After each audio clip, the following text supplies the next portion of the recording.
seorang guru honor di sekolah negeri selain menerima honor pokok tiap bulan, dia juga mendapatkan honor jumlah jam mengajar. Prioritasnya kita menyelesaikan unit sekolah baru untuk sekolah filial yang ada di Kabupaten Tangerang, di Serang, dengan di Tangerang Selatan. Kalau kata Pak Gubernur tuh Haji Wahidin Halim, dia sederhana ngomong, pendidikan mah nggak bisa kita lihat sekarang, investasi jangka panjang. Hari ini anak-anak Banten dididik, 5 tahun, 10 tahun yang akan datang, mereka udah pada jadi apa itu? Manfaatkan akses pendidikan yang diberikan oleh pemerintah.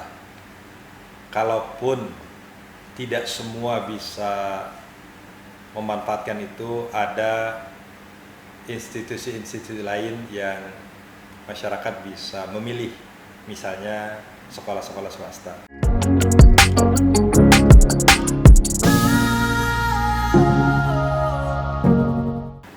Kembali lagi di Radar Banten Podcast, masih bersama saya Aditya Ramadan. Kali ini masih membahas seputar dunia pendidikan, di mana temanya adalah peningkatan akses pelayanan pendidikan. Tapi jangan lupa sebelum menyaksikan tayangan ini, follow dulu akun YouTube kita di Radar Banten Official, like, kemudian subscribe. Jangan lupa bisa juga saksikan atau dengarkan tayangan podcast ini di aplikasi Spotify. Bersama saya masih bersama Kepala Dinas Pendidikan dan Kebudayaan Provinsi Banten, Dr. Haji Tabrani MPD. Assalamualaikum Pak. Waalaikumsalam. Ketemu lagi, kita nggak bosan-bosan nih Pak. Ya, terima kasih. Kayaknya makin seger aja nih Pak. Harus seger. Harus seger. Di musim COVID-19 ini harus seger. Iya. Harus kuat. Pak, sedikit tips nih Pak sebelum kita masuk ke tema menjaga daya tahan tubuh, apa sih Pak kuncinya? Karena kan aktivitas dunia pendidikan ya Bapak sering mungkin melakukan monitoring, belum lagi pendampingan pimpinan. Apa sih Pak tipsnya? Makan teratur, tidur teratur, pikiran harus diatur. Pikiran harus Itu diatur. yang paling penting tuh. Iya. Gitu. Jadi makan, tidur, pikiran harus diatur. Pikiran harus diatur. Dan kita seimbangkan antara keinginan dengan kenyataan. Iya. Karena Pak Tabrani ini salah satu pejabat tinggi di Provinsi Banten. Karena memang posturnya yang cukup tinggi. Karena 174. 174 ya. Olahraga senang apa Pak? Renang mungkin dulu ya? Enggak lah. Kalau waktu masih muda sih saya dulu main voli. Oh, main voli. Tapi kalau sekarang udah tua cukup jalan kaki sama sepeda aja. Iya. Nyantai. Mantap.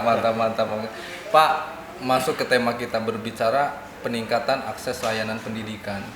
Tentunya membangun pendidikan ini tidak cukup dengan membangun sumber daya manusia. Perlu juga dilakukan peningkatan sarana dan prasarana. Pandemi COVID-19 ini kemarin sempat Pemprov Banten melakukan refocusing anggaran ya terkait untuk penanganan pandemi COVID-19. Dinas Pendidikan salah satu yang terdampak terkait refocusing anggaran tersebut Pak. Iya, makasih. Dinas Pendidikan adalah salah satu OPD yang memang terdampak refocusing. Tapi untuk program-program prioritas itu masih tetap dilaksanakan. Misalnya pembangunan unit sekolah baru. Untuk sekolah-sekolah yang memang posisinya hari ini masih numpang, yang masyarakat umum mengenal itu adalah sekolah filial. Sekolah filial. Itu banyak di Lebak, banyak di Pandeglang, ada di Serang, ada di Kabupaten Tangerang. Nah, yang seperti ini tahun 2021 itu akan kita selesaikan yang ada di Lebak. Di Lebak itu ada 13 sekolah filial, tapi mungkin yang terbangun hanya 11 karena yang 2 lokasi itu lahannya belum siap. Itu yang akan kita lakukan. Jadi refocusing, tapi yang prioritas masih tetap dilaksanakan. Tapi ketika refocusing 2020 pertama kali kan 2020 APBD 2020 tidak ada progres pembangunan fisik Pak. Saya masuk jadi Kadisdik itu 15 Oktober 2020. Ya. Pandemi sudah berjalan dong. Sudah berjalan. Dunia. Sampai dengan Desember di akhir tahun ajaran 2020 memang tidak ada tidak ada. pelaksanaan pembangunan unit sekolah baru. Karena memang tidak disupport dengan anggaran juga ya Pak ya, ketika itu ya.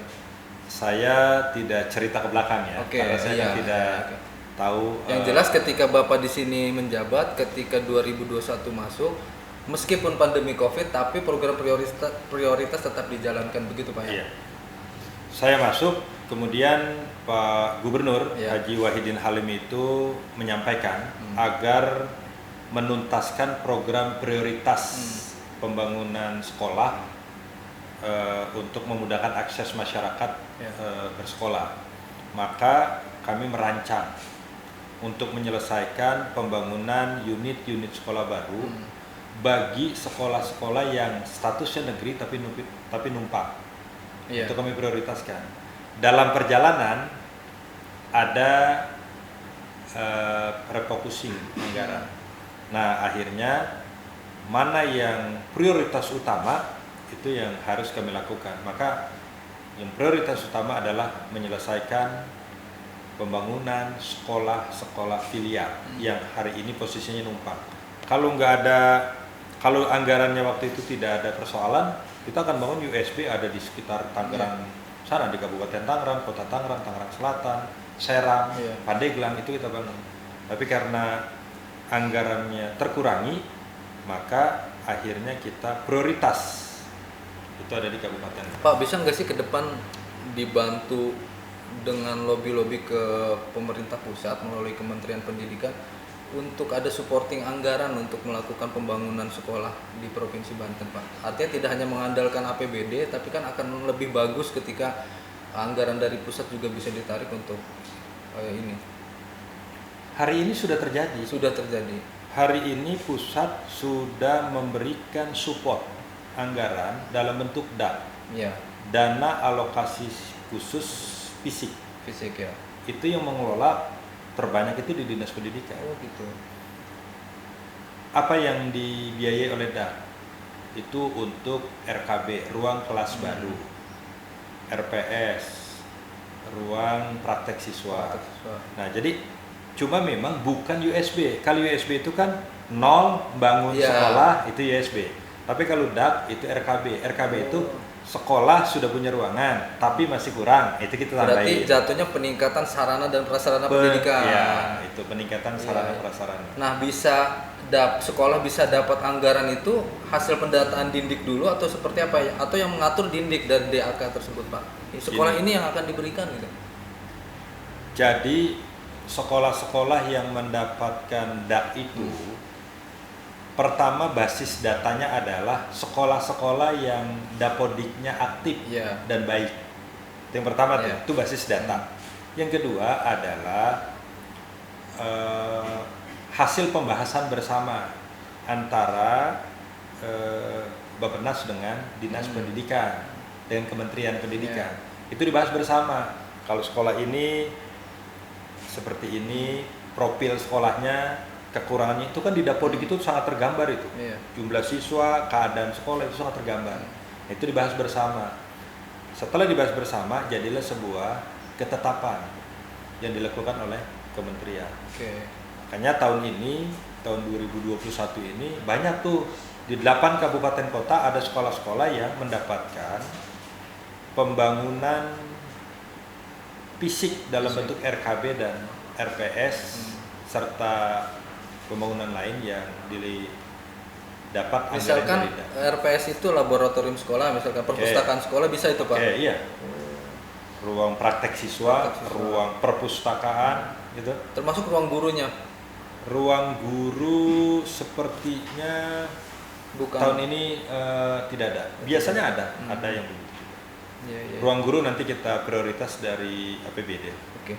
Kalau di 2022 ada berapa Pak unit sekolah baru yang akan dibangun Dinas Pendidikan dari APBD?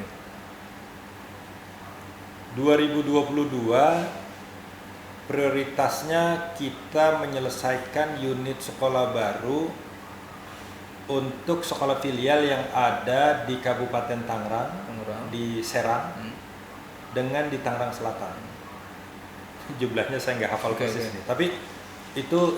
Yang kedua, kita akan bangun yang lahan-lahannya sudah milik Pemprov. Ada di Kota Tangerang ada, kemudian di kabupaten juga ada, di Serang juga ada.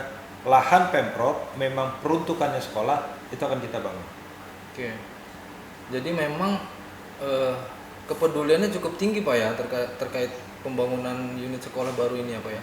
Arahannya sendiri gimana Pak dari pimpinan kita? Ya kan Pak Gubernur Haji Wahidin Halim itu kan dia kalau sudah ngomong urusan pendidikan itu kan gregetnya itu kan beda ya. Bahwa dalam rangka memberikan pelayanan pendidikan kepada masyarakat, apa yang bisa dilakukan oleh pemerintah lakukan. Tuh makanya pembangunan unit sekolah baru gitu. Kalau nggak ada tanahnya beli gitu sesuai dengan ketentuan. Ada nggak sih Pak, punten saya potong, dari keprihatinan beliau melihat misalkan ketimpangan pembangunan yang terjadi antara utara dan selatan, itu makanya kenapa timbul misalkan prioritas pembangunan filial di sana gitu. Pak Gub ada maksudnya berangkat dari hal itu gitu Pak? Ya beliau sih sederhana ya, cara berpikirnya masyarakat bisa dilayani dengan baik dalam urusan pendidikan. Ketika melihat bahwa di Lebak, di Kabupaten Lebak banyak sekolah-sekolah SMA, SMK yang menjadi kewenangan provinsi, kemudian numpang di sekolah-sekolah lain, beliau tuh gregetan. Kenapa ini harus numpang? Makanya bangun gitu, supaya masyarakat Banten ini belajar dengan layak, belajar dengan baik, kan gitu. Kalau kata Pak Gubernur tuh Haji Wahidin Halim, dia sederhana ngomong, pendidikan mah nggak bisa kita lihat sekarang, investasi jangka panjang. Hari ini anak-anak Banten dididik, 5 tahun, 10 tahun yang akan datang, mereka udah pada jadi apa itu? Bahagia. Jadi kata dia, kita anak-anak pinter aja ini bahagia gitulah kira-kira.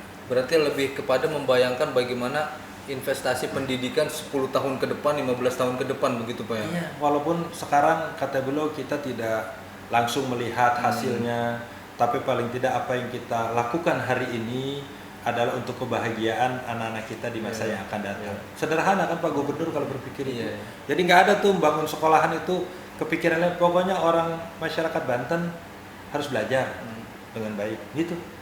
Tapi ada nggak sih Pak ke depan mungkin baik itu dari pemikiran Pak Gubernur atau Pak Tabrani sendiri sebagai kepala dinas mensupport juga mereka-mereka ini yang berprestasi secara akademik di sekolahnya agar lebih semangat lagi, misalkan dari SMK misalkan akan ke perguruan tinggi, tapi mereka mungkin kondisinya masyarakat yang latar belakangnya kurang mampu seperti itu. Nah ini kan artinya peningkatan pelayanan pendidikan juga ya Pak terhadap masyarakat Pak.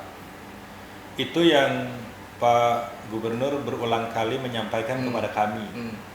Jadi kalau kami itu kan bukan hanya ada di saya, tentu ini kan banyak dinas terkait. Ada di Spora, ada Dindi, gitu. Mungkin ada Dinsos, mungkin ada dinas lain, gitu. Ini gimana anak-anak yang berprestasi, gitu, anak baik prestasi akademik atau non akademik. Non akademik kan ada olahraganya, mungkin ada seninya. Ini bagaimana mereka harus mendapatkan perhatian. Nah ini yang Pak Gubernur selalu menyampaikan, coba itu dicari aturannya. Kalau memang aturannya ada dan boleh, kenapa tidak kita berikan perhatian? Jangan sampai kita memberikan perhatian, offset, aturannya nggak ada, main tabrak, itu yang jangan sampai terjadi. Gitu. Berarti artinya ingin lebih melihat secara keseluruhan, misalkan dari atlet berprestasi, mungkin ini di ranahnya di Spora begitu Pak ya, mungkin Pak Gubernur kasih dong beasiswa, misalkan penghargaan seperti itu ya. Tapi Dindik sendiri untuk program beasiswa belum ada Pak? Belum. Akan apa ke depannya? Pengennya program itu ada di Dindik, tapi hari ini kami terus mencari aturan-aturan yang membenarkan. Karena kan gini, setelah mereka tamat dari SMA, misalnya, untuk melanjutkan ke pendidikan tinggi, kan kewenangannya bukan lagi di pemerintah provinsi itu, pendidikan tinggi adanya di Didikti ya. Kementerian Kementerian. Dikbud. Nah, ini yang menjadi soal. Jadi kami ingin, makanya kami diperintahkan untuk terus mencari aturan yang kira-kira bisa. Mungkin ada aturannya karena ini warga Banten secara kedaerahannya gitu kan. Artinya siswa yang mengenyam pendidikan di sini akan kuliah di mana tetap mendapatkan beasiswa untuk tetap bisa melanjutkan ke jenjang yang lebih tinggi gitu. Toh nanti ketika ini mereka jadi seorang sarjana kan diharapkan gitu kan, karena dibiayai oleh pemerintah daerah juga, mereka akan kembali lagi mengabdi untuk Provinsi Banten gitu kan. Itu kan ya, program yang cukup bagus ya Pak ya, kalau ada misalkan aturannya yang memungkinkan untuk hal tersebut ya Pak. Ya, saya juga sangat sepakat itu dengan pernyataan Mas Adit. Jadi kalau memang aturannya boleh, kita akan ajukan program itu. Ya nanti kita carilah pelan-pelan aturannya. Pak, selain terhadap siswa, kepedulian terhadap guru seperti apa sih Pak?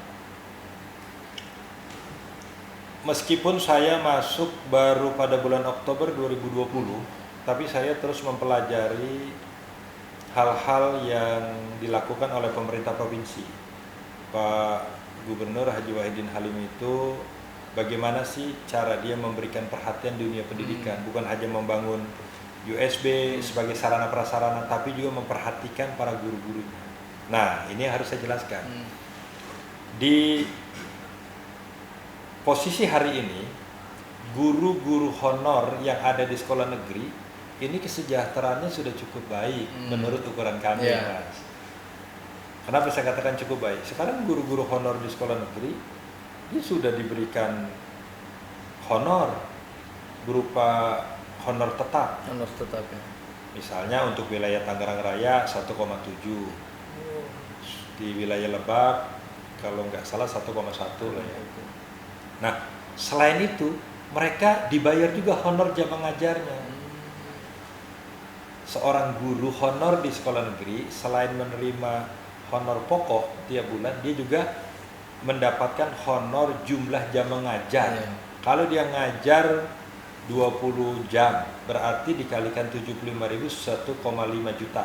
Ditambah dengan 1,7. Berarti seorang guru honor di sekolah negeri, dia bisa mendapatkan 3,2 juta. Berarti secara hitungan prestasinya hampir sama dengan guru PNS ya Pak, hanya Sama membedakan dengan, tunjangan saja. Sama dengan guru PNS yang sudah golongan 3A misalnya. 3A. Itu terjadi pada saat Pak Wahidin ini. Bagaimana dengan guru-guru swasta? Saya masuk bulan Oktober 2020 yang lalu, saya menyampaikan ke Pak Gubernur, ternyata apa yang saya sampaikan itu yang diinginkan oleh Pak Gubernur sejak lama. Cuma mungkin karena regulasinya sedang dicari, pas saya masuk diberikan pengarahan oleh beliau. Sekarang guru swasta, guru honor di sekolah swasta itu dikasih insentif besarannya 500.000 per bulan. Gitu, swasta juga. Iya, jadi berapa itu? Anggarannya untuk 16.156 guru. Disiapkan anggarannya itu. Jadi sekolah guru-guru honor di sekolah swasta. Nggak tahu, katanya 2022 ini lantas naik jumlahnya Mas Adit nih, kita nggak tahu nantilah ya gitu. Artinya ketika refocusing itu tidak terpengaruh kan Pak ya terkait honor-honor tersebut Pak ya. Artinya yang terpengaruh kan hanya program-program pendidikan secara fisik seperti itu ya. Ya. Kesejahteraan guru tidak boleh diganggu. Jadi fisik yang terkurangi. Baik. Kemudian kalau berbicara guru honorer, pengabdian mereka kan ada yang sudah sekian belas tahun tapi mengharapkan ingin menjadi PNS. Pemerintah pusat sendiri melalui kebijakannya akan melakukan pengangkatan bagi guru honorer terkait P3K itu Pak ya. Sekarang kan sedang tuh ya di tiap kabupaten kota ya. Nah, menurut Pak Tabrani sendiri itu gimana tuh Pak terhadap guru honorer? Harusnya memang mereka ini mengikuti itu gitu kan, karena kan peluangnya memang ada, hanya dari situ mereka ingin menjadi seorang PNS Pak ya. Ya. Informasi yang saya dapatkan tahun ini pemerintah pusat tidak mengangkat guru ASN, betul. Tetapi melakukan program pengangkatan melalui P3K. Betul. Nah, P3K itu kemarin tahap 1 sudah dilaksanakan kemarin Ya. pada posisi bulan September ini. Tahap 2 saya dengar nanti di bulan Oktober dan sampai dengan bulan Desember tahap 3. Nah ini adalah saatnya teman-teman guru honorer mendapatkan perhatian dari pemerintah pusat. Walaupun saya meyakini belum semuanya akan bisa diangkat karena keterbatasan pemerintah pusat mungkin anggarannya juga gitu. Tapi kalau ngomong kebutuhan guru kita butuh banyak. Tapi kan alokasi anggaran dari pusat juga kan tidak terbatas ya, tidak sejumlah apa yang kita inginkan. Ya. Berarti memang P3K ini menjadi satu kesempatan yang harus dimanfaatkan betul-betul ya Pak oleh mereka. Ya. Tapi Pak, kalau misalkan kita berbicara di akses pendidikan di wilayah Banten bagian selatan.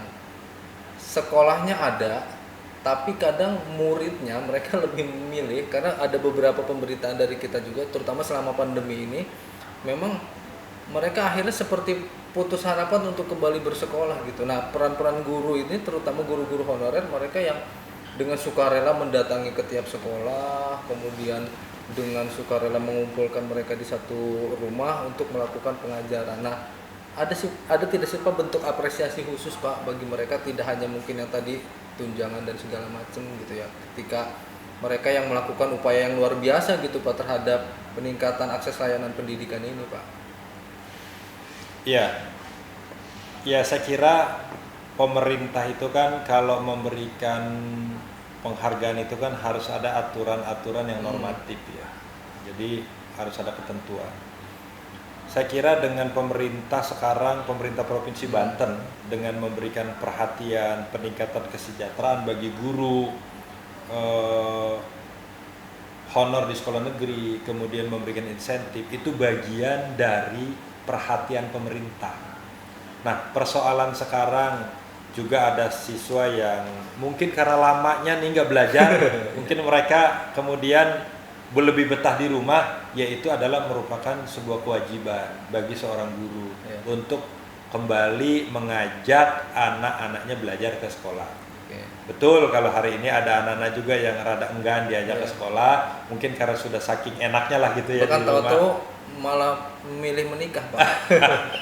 Itu terjadi itu. Kalau itu mungkin pilihan kali ya. Kalau itu mau pilihan lah gitu. Karena udah tidak kuat lagi mungkin akhirnya memilih menikah. Baik. Sobat Radar Banten, perbincangan kita cukup menarik terkait peningkatan akses layanan pendidikan. Tapi saya meyakini di bawah kepemimpinan Pak Gubernur dan Pak Wakil Gubernur, kemudian dengan Kepala Dinas Pendidikan dan Kebudayaan Provinsi Banten Pak Tabrani, akses layanan pendidikan di Provinsi Banten akan semakin meningkat, terutama di 2022 pembangunan unit sekolah baru cukup mendapat perhatian dan prioritas oleh pemerintah Provinsi Banten. Obrolan yang sangat menarik. Satu hal yang menjadi catatan bagi kita semua bahwa akses layanan pendidikan ini tidak memandang strata sosial begitu Pak ya. Tidak. Artinya siapapun berhak mendapatkan akses pendidikan ini. Pak, satu kata terakhir penutup Pak bagi dunia pendidikan kita agar ke depan menjadi lebih baik. Buat sobat Podcast Radar Banten, manfaatkan akses pendidikan yang diberikan oleh pemerintah. Kalaupun tidak semua bisa memanfaatkan itu, ada institusi-institusi lain yang masyarakat bisa memilih, misalnya sekolah-sekolah swasta. Tapi yang penting bagi saya, mari sama-sama kita kembali ke sekolah agar anak-anak Banten ini menjadi anak-anak yang pintar. Terima kasih. Luar biasa. Terima kasih atas kebersamaan selama hampir setengah jam ini kepada Pak Tabrani. Sehat-sehat terus Pak. Terima kasih. Sampai ketemu di lain kesempatan. Oke. Terima kasih. Di akhir perjumpaan kita, saya Aditya Ramadan mohon pamit. Sampai bertemu kembali di tayangan podcast Radar Banten selanjutnya. Terima kasih. Assalamualaikum warahmatullahi wabarakatuh. Waalaikumsalam warahmatullahi wabarakatuh.